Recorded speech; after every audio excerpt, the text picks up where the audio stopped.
Shalom, selamat pagi. Sate pagi hari ini bertemakan lubang Jepang. Firman Tuhan terambil dari Mazmur pasal 119 ayat 105. Firman-Mu itu pelita bagi kakiku dan terang bagi jalanku. Beberapa waktu yang lalu, saya dan beberapa anggota gereja berkesempatan untuk berkunjung ke sebuah tempat wisata peninggalan zaman penjajahan. Tempat ini berlokasi di Bukit Tinggi, Sumatera Barat. Tempat yang diberi nama Lubang Jepang ini adalah salah satu objek wisata sejarah yang ada di Bukit Tinggi.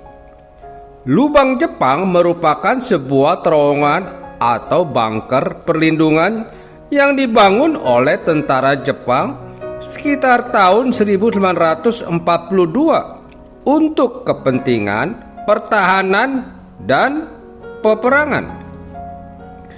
Sebelumnya, Lubang Jepang dibangun sebagai tempat penyimpanan perbekalan dan peralatan perang tentara Jepang.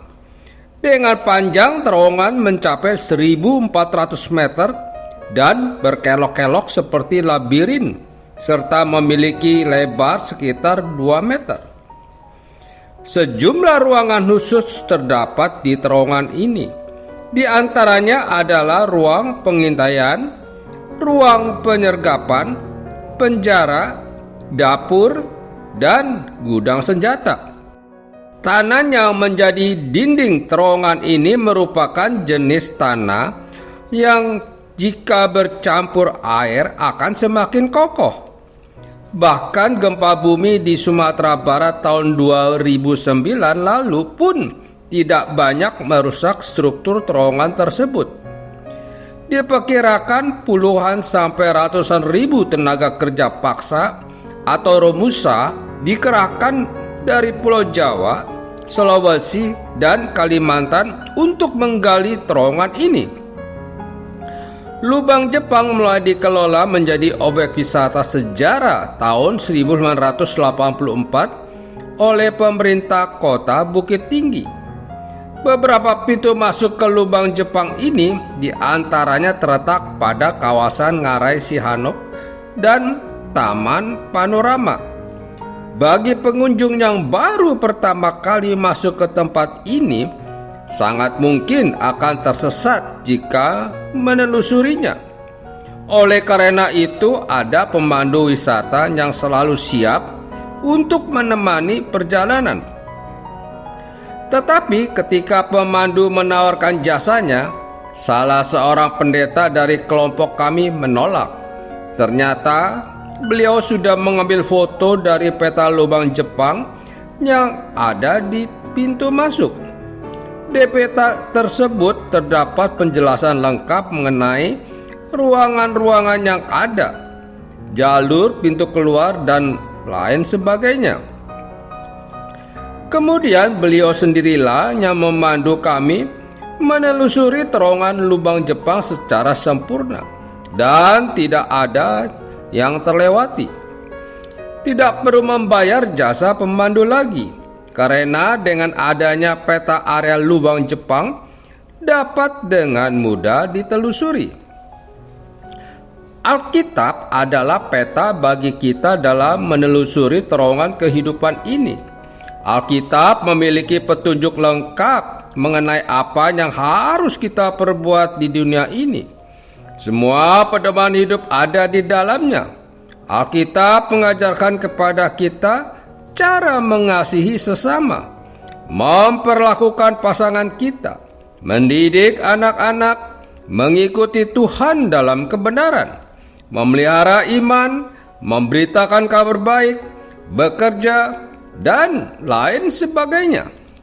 Karena itu jangan diamkan dan pajang Alkitab kita sampai berdebu, melainkan bacalah, renungkan, dan jadilah pelaku firman Tuhan, sehingga kita tidak akan pernah tersesat ketika menjalani terowongan gelap kehidupan ini. Amin. Mari kita berdoa. Bapa Surgawi, beriku semangat dan ketekunan untuk membaca firman-Mu dan melakukannya dalam kehidupan sehari-hari, sehingga aku tidak tersesat. Di dalam nama Tuhan Yesus aku berdoa. Amin.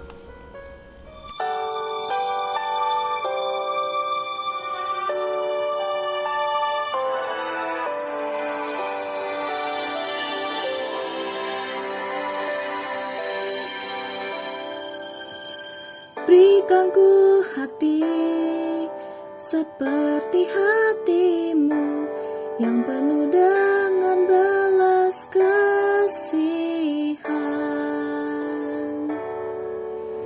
Berikan ku mata seperti mata-Mu, memandang tuaian di sekelilingku. Berikan ku untuk melakukan tugas-Mu, berikan ku kaki-Mu melangkah dalam rencana-Mu. Berikan ku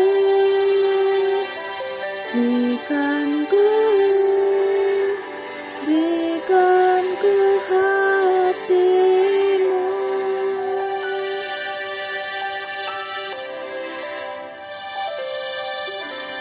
Berikan ku hati seperti hati-Mu yang penuh dengan belas kasihan.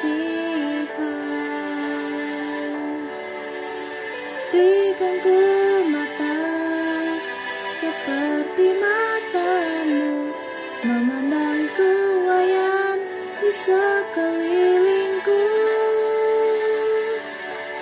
Berikan ku tangan-Mu untuk melakukan tugas-Mu, berikan ku kaki-Mu melangkah dalam rencana-Mu. Berikan ku